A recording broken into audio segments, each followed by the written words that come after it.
जय हिंद दोस्तों, स्वागत है आपका अपना study platform Saroj selection point पे। तो कैसे हैं आप लोग? आई होप बहुत अच्छे होंगे, बहुत तंदुरुस्त होंगे।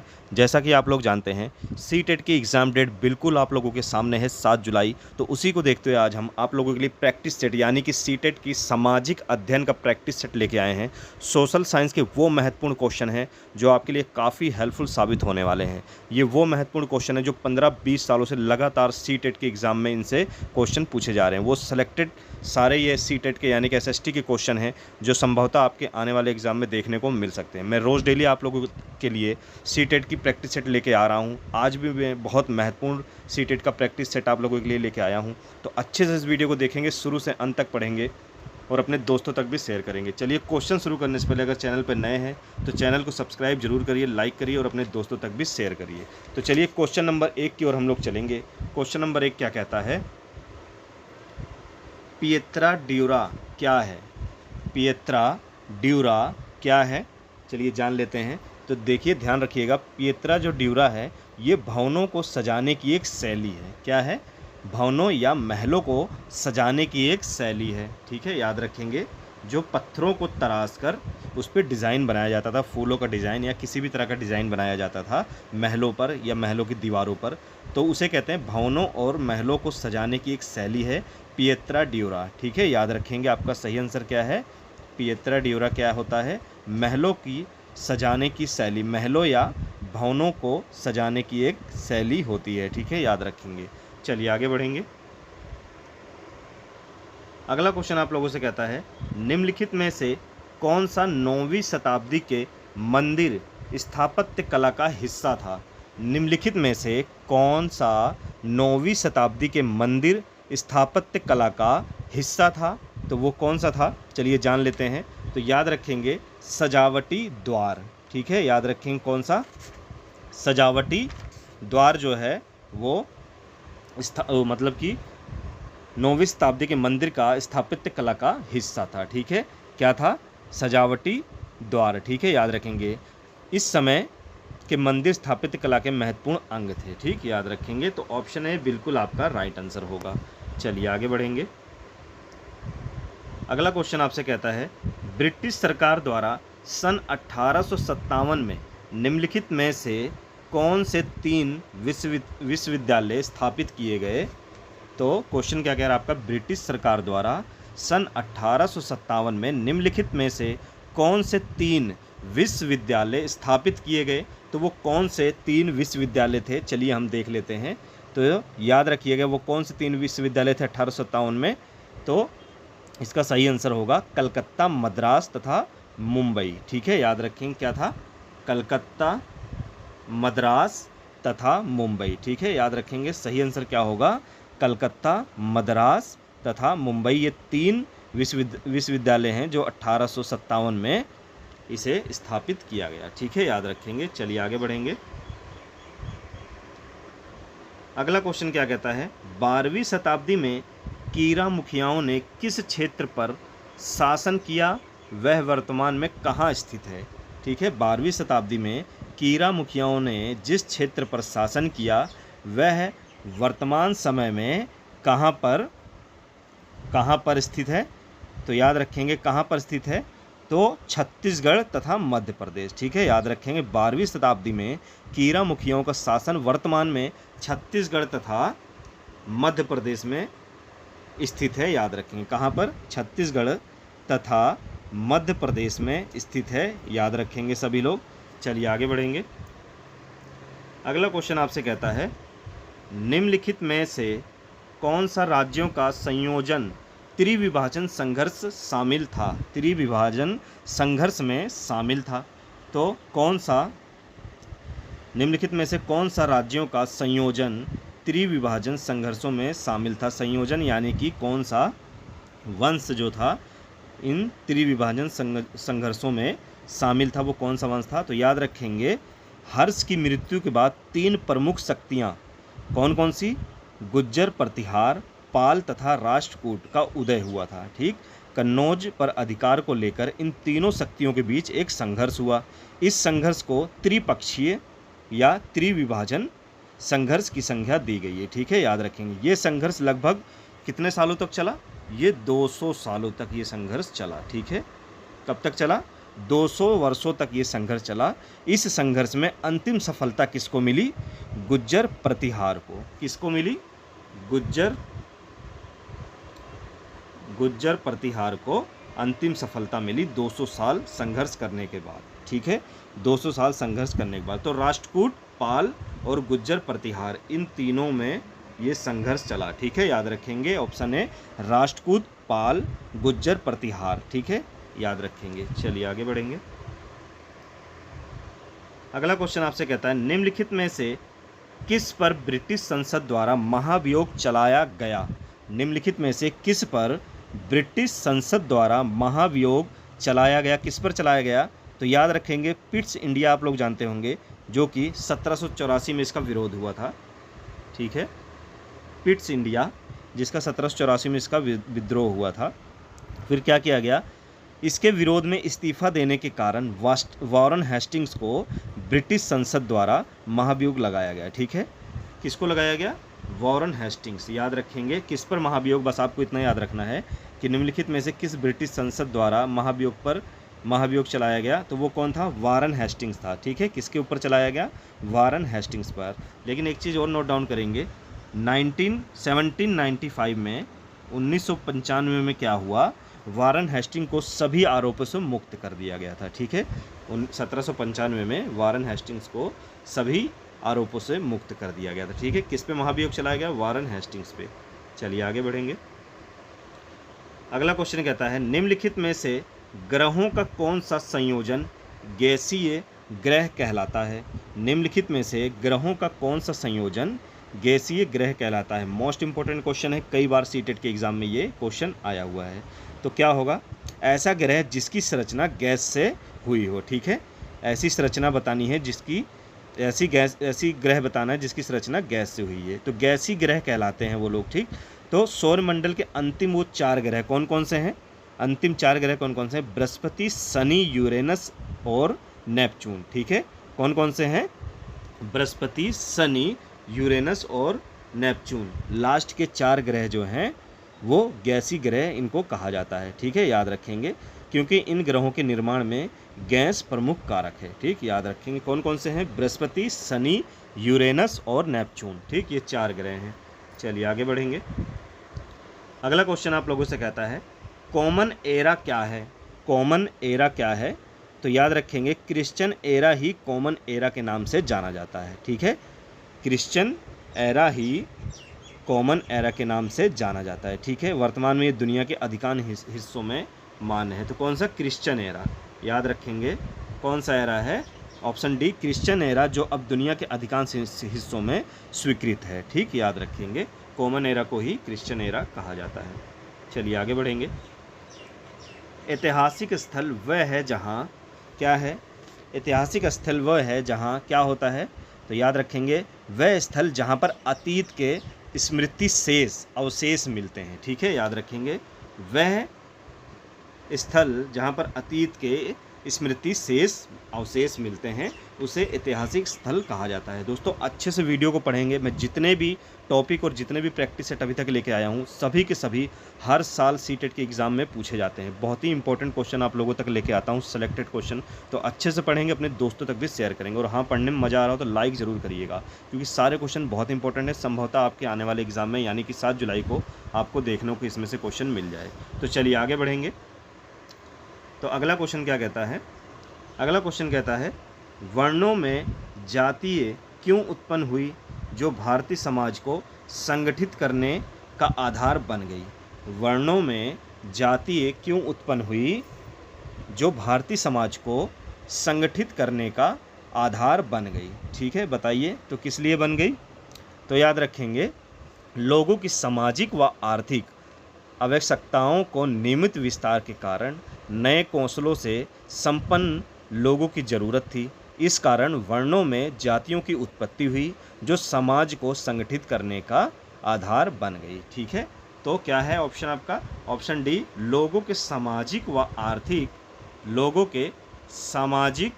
व आर्थिक नियमित विस्तार के कारण नए कौशलों से संपन्न लोगों की ज़रूरत पड़ी। ठीक है, याद रखेंगे इसी वजह से वर्णों में जातीय उत्पन्न हुई।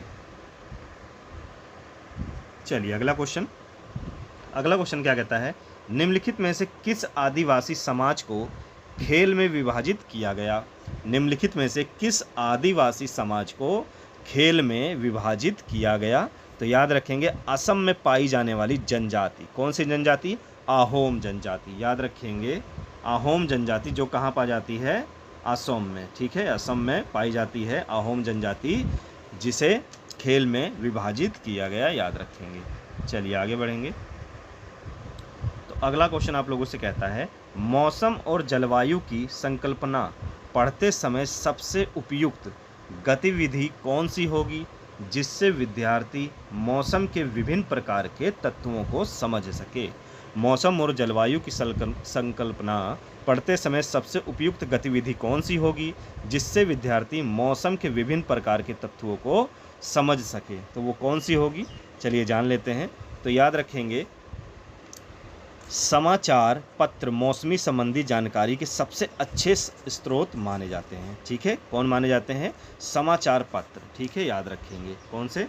समाचार पत्र जो हैं वो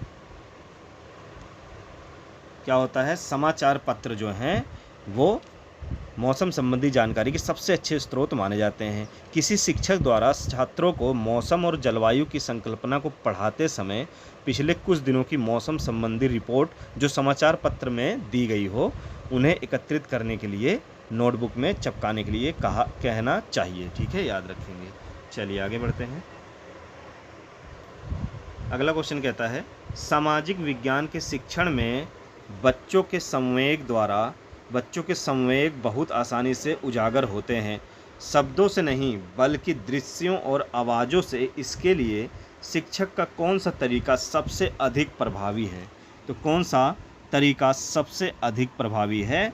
तो याद रखेंगे कौन सा तरीका जो है वो सबसे अधिक प्रभावी है? तो याद रखेंगे वो तरीका होता है सामाजिक विज्ञान के शिक्षण में बच्चों के संवेग बहुत आसानी से उजागर होते हैं, शब्दों से नहीं बल्कि दृश्यों और आवाज़ों से। इसके लिए शिक्षण का क्षेत्र भ्रमण और सर्वेक्षण विधि सर्वाधिक प्रभावी होती है। ठीक है, यानी कि ऑप्शन ए बिल्कुल सही है, क्षेत्र भ्रमण और सर्वेक्षण। ठीक है, याद रखेंगे। चलिए आगे बढ़ेंगे।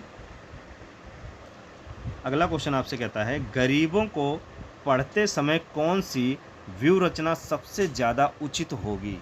गरीबों को पढ़ते समय कौन सी व्यू रचना सबसे ज़्यादा उचित होगी? तो वो कौन सी व्यू रचना होगी? तो याद रखेंगे गरीबी को पढ़ाते समय वाद विवाद और चर्चाओं में विद्यार्थियों को शामिल करना चाहिए, क्योंकि गरीबी जैसे संवेदनशील मुद्दे विद्यार्थियों को प्रत्यक्ष रूप से प्रभावी करते हैं तथा उनके प्रत्यक्ष अनुभवों पर आधारित होते हैं। याद रखेंगे वाद विवाद और चर्चाओं में शामिल करने से उन्हें अपने अनुभवों को अभिव्यक्त करने का अवसर प्राप्त होगा। ठीक है, उनके चिंतन का विकास भी होगा इसीलिए। ठीक, याद रखेंगे।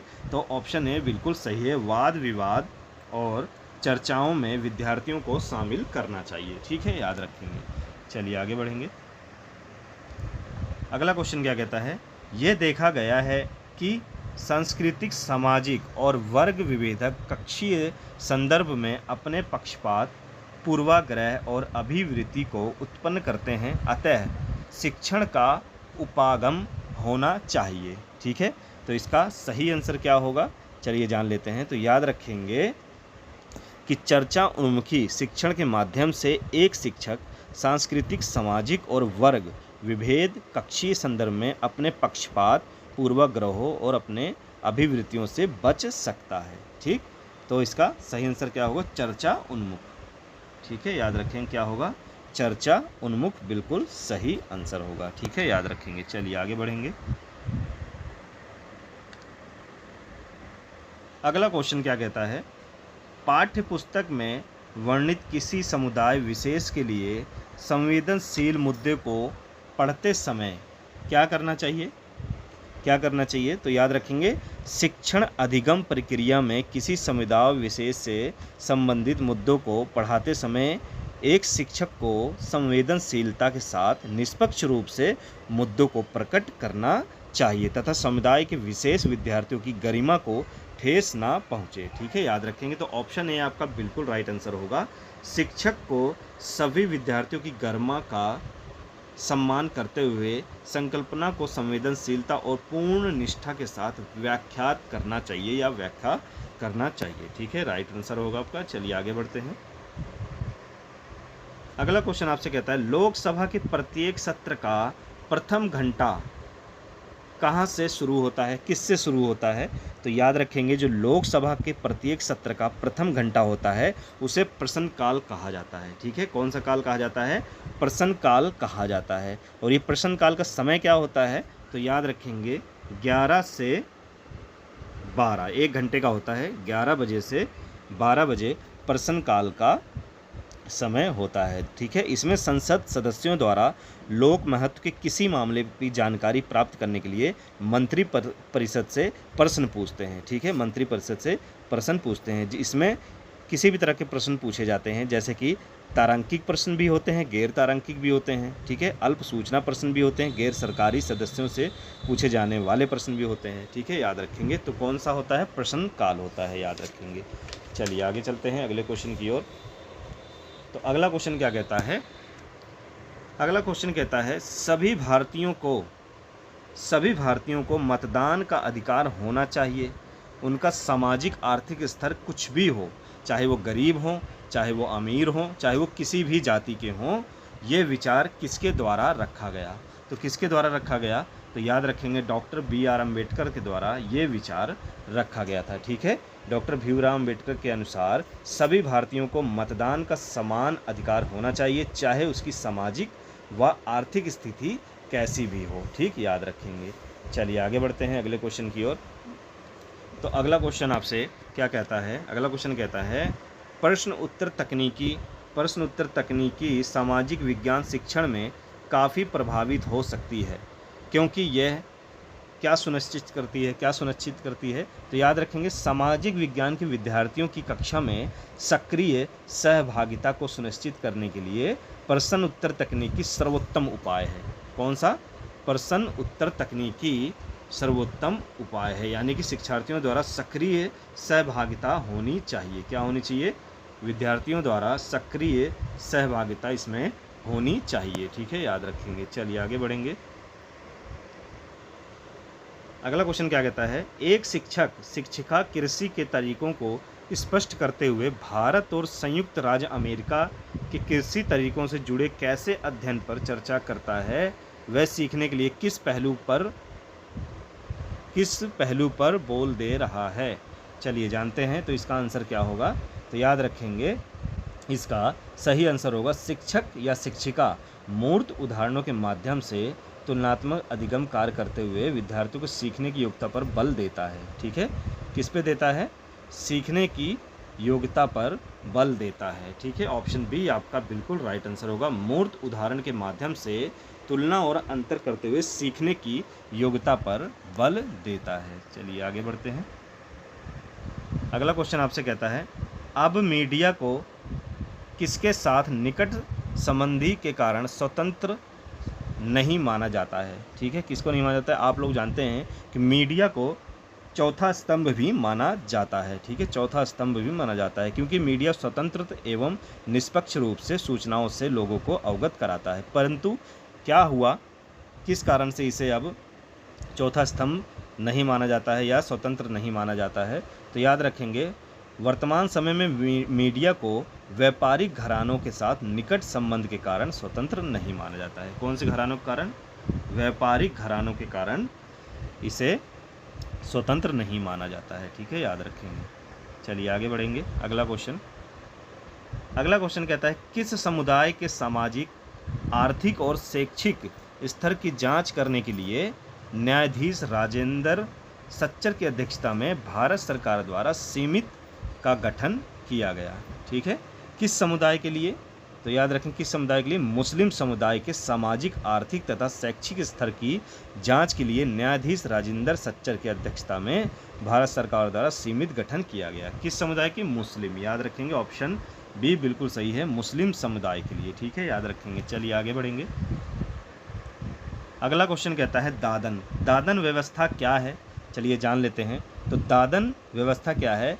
ऐसी व्यवस्था है जिसमें व्यापारी कच्चे माल की आपूर्ति के साथ साथ तैयार माल प्राप्त करता है, दादन व्यवस्था कहलाती है। ठीक है, कौन सी व्यवस्था कहलाती है? दादन व्यवस्था। जहां व्यापारी, ऑप्शन बी आपका बिल्कुल राइट आंसर होगा, जहां व्यापारी कच्चे माल की आपूर्ति करता है और तैयार माल प्राप्त करता है, याद रखेंगे। चलिए आगे बढ़ते हैं। अगला क्वेश्चन आपसे कहता है सीके जानू एक बहुत प्रतिष्ठ हैं, क्या है? सीके जानू एक बहुत प्रतिष्ठ हैं, पर क्या है वो? चलिए जान लेते हैं क्या है सीके जानू। तो याद रखेंगे सीके जानू केरल के, कहाँ के? कहाँ के हैं? केरल के प्रतिष्ठ आदिवासी कार्यकर्ता थीं। ठीक है, आदिवासी कार्यकर्ता थीं। ठीक है, इन्होंने भूमिहीन आदिवासियों के लिए क्या किया था? इनके पक्ष में एक सामाजिक आंदोलन की शुरुआत की थी। ठीक है, भूमिहीन आदिवासियों के लिए। तो ये आदिवासी कार्यकर्ता हैं और कहाँ की हैं? केरल के आदिवासी कार्यकर्ता हैं। ठीक है, याद रखेंगे। चलिए आगे बढ़ते हैं। अगला क्वेश्चन आपसे कहता है एक शिक्षक प्रशिक्षणार्थी इस प्रकार एक अनुदेशात्मक उद्देश्य लिखती है, विद्यार्थी लोकतंत्र का अर्थ समझने योग्य हो पाएंगे, ये उद्देश्य किस क्षेत्र में आता है? तो किस क्षेत्र में आता है ये उद्देश्य? चलिए जान लेते हैं। विद्यार्थी लोकतंत्र का अर्थ समझने योग्य हो पाएंगे, शिक्षक प्रशिक्षित द्वारा लिखा गया ये कथन अनुदेशात्मक उद्देश्य बोधन क्षेत्र के अंतर्गत आता है। किसके? अनुदेशात्मक बोधन क्षेत्र के अंतर्गत आता है। ठीक है, याद रखेंगे। तो यानी कि बोधन आपका बिल्कुल राइट आंसर है, ऑप्शन डी बोधन आपका बिल्कुल राइट आंसर होगा। चलिए आगे बढ़ेंगे। अगला क्वेश्चन क्या कहता है सामाजिक और राजनीतिक जीवन पथ पुस्तक बच्चों के संसार के प्रति शिक्षा को संदर्भित करने के लिए निम्नलिखित में से किस पद्धति का उपयोग करती है? तो किस पद्धति का उपयोग करती है? तो सामाजिक तथा राजनीतिक जीवन से संबंधित पाठ्य पुस्तकें ग्रामीण और शहरी उदाहरणों के सम्मिश्रण के अनेक केस अध्ययनों एवं वर्णों का प्रयोग करके बच्चों को संसार के प्रति शिक्षा को संदर्भित करती है। ठीक है, वे ग्रामीण और शहरी, किसके? ग्रामीण और शहरी उदाहरण के सम्मिश्रण के अनेक केस अध्ययनों एवं वर्णन का प्रयोग करती है। ठीक है, राइट आंसर आपका ऑप्शन डी। चलिए आगे बढ़ते हैं। अगला क्वेश्चन पुस्तक सामाजिक व राजनीतिक जीवन भाग 2 अन्य पद्धतियों के साथ साथ निम्नलिखित में से कौन सी मूल्यांकन पद्धति का समर्थन करती है? तो याद रखेंगे NCERT की पुस्तक सामाजिक व राजनीतिक जीवन भाग 2 खुली पुस्तक द्वारा अभ्यास हल करवाती है, क्योंकि ये शिक्षार्थियों को उनके वातावरण से जोड़ती है। ठीक है, क्या करती है? शिक्षार्थियों को उनके वातावरण से जोड़ती है। ये खुली पुस्तकों द्वारा अभ्यास का हल करवाती है। ठीक है, याद रखेंगे। चलिए आगे बढ़ेंगे। अगला क्वेश्चन कहता है शिक्षा बिना बोझ के 1993 ये अनुचित करता है कि सामाजिक विज्ञान में अभिगमन को क्या करता है, क्या सुनिश्चित करता है? चलिए जान लेते हैं। तो शिक्षा बिना बोझ के ये सुनिश्चित करता है कि सामाजिक विज्ञान के अधिगम को सामाजिक राजनीतिक वास्तविकताओं को विश्लेषण करने हेतु संकल्पनाओं और योग्यताओं के विकास को बढ़ावा देता है। किसको बढ़ावा देता है? सामाजिक राजनीतिक वास्तविकताओं और विश्लेषण करने हेतु संकल्पनाओं और योग्यताओं के विकास को बढ़ावा देना चाहिए। ठीक है, याद रखेंगे। चलिए आगे बढ़ेंगे। अगला क्वेश्चन आपसे कहता है बाल केंद्रित शिक्षा शास्त्र क्या है? बाल केंद्रित शिक्षा शास्त्र क्या है? चलिए जान लेते हैं। तो याद रखेंगे बाल केंद्रित शिक्षा शास्त्र का मुख्य उद्देश्य बच्चों के अनुभव उनके विचारों और उनकी सक्रिय सहभागिता को सुनिश्चित करना है। ठीक है, यह पाठचर्या रूपरेखा क्या है? ये पाठचर्या रूपरेखा कब? 2005। ठीक है, NCF 2005 में इसकी अनुशंसा की गई थी। कहाँ? NCF 2005 में इसकी अनुशंसा की गई थी। ठीक है, याद रखेंगे। तो इसका सही आंसर क्या होगा? तो याद रखेंगे बच्चों के अनुभवों, ऑप्शन ए बिल्कुल राइट आंसर है। बच्चों के अनुभव, उनके विचारों और उनकी सक्रिय सहभागिता को प्राथमिकता देना। ठीक है, आपका सही आंसर है। चलिए आगे बढ़ेंगे। अगला क्वेश्चन आपसे कहता है सामाजिक विज्ञान में आकलन का मुख्य उद्देश्य होना चाहिए। सामाजिक विज्ञान में आकलन का मुख्य उद्देश्य होना चाहिए, तो क्या होना चाहिए? तो याद रखेंगे ये विश्वास नहीं है प्रतिष्ठ पृष्ठ उपलब्ध कराना कि किस सीमा तक शैक्षिक उद्देश्य प्राप्ति, यानी कि ऑप्शन ए बिल्कुल आपका राइट आंसर होगा। ये विश्वास नहीं है प्रतिपृष्ठ उपलब्ध कराना कि किस सीमा तक शैक्षिक उद्देश्यों की प्राप्ति हुई है। ठीक है, ऑप्शन ए बिल्कुल आपका राइट आंसर है। चलिए अगला क्वेश्चन आपसे क्या कहता है, भारतीय संविधान में समता का अधिकार 5 अनुच्छेदों द्वारा प्रदान किया गया है।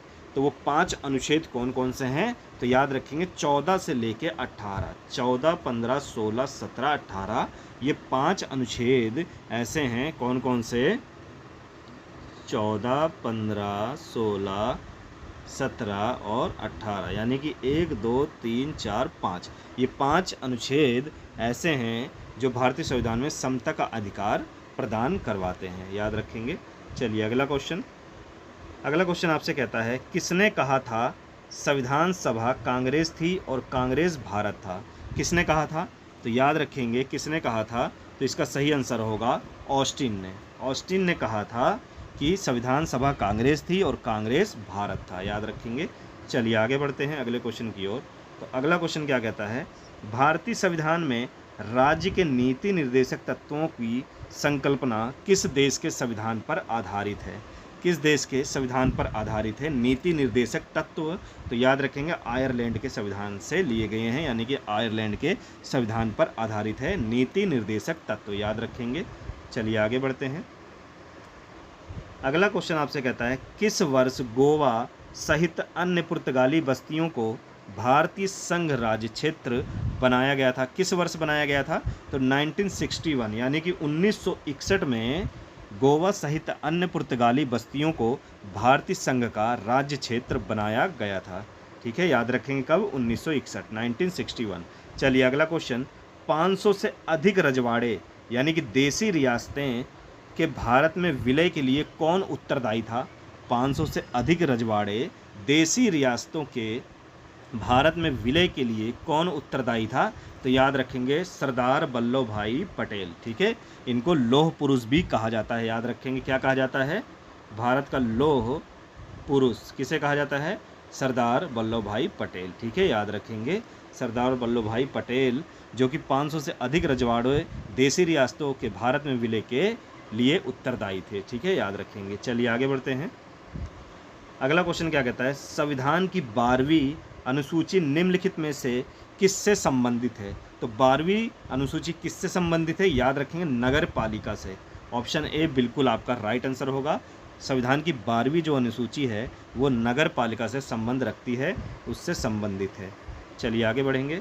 अगला क्वेश्चन, लिखित संविधान का प्रारंभ किस देश से हुआ है? लिखित संविधान का प्रारंभ यानी कि शुरुआत किस देश से हुई थी? ये अमेरिका देश से हुई थी। याद रखेंगे लिखित संविधान का जो प्रारंभ हुई, शुरुआत हुई, वो अमेरिका के संविधान से हुई थी।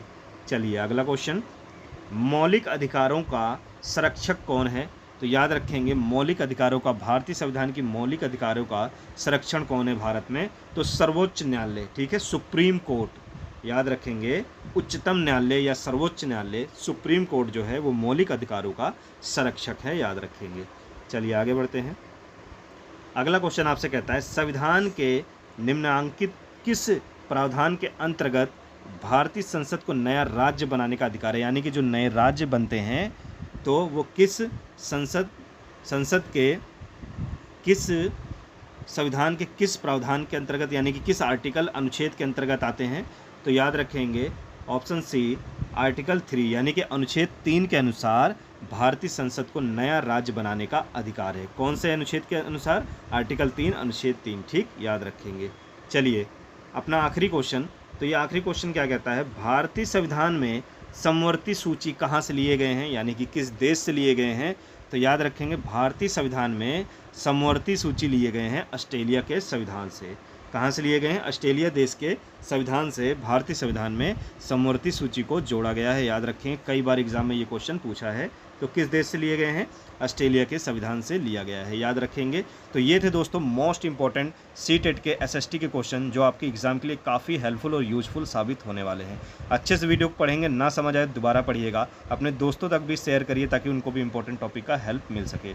चलिए दोस्तों, फिर मिलेंगे नेक्स्ट वीडियो में एक अच्छे और मोस्ट इंपॉर्टेंट टॉपिक के साथ। तब तक जय हिंद।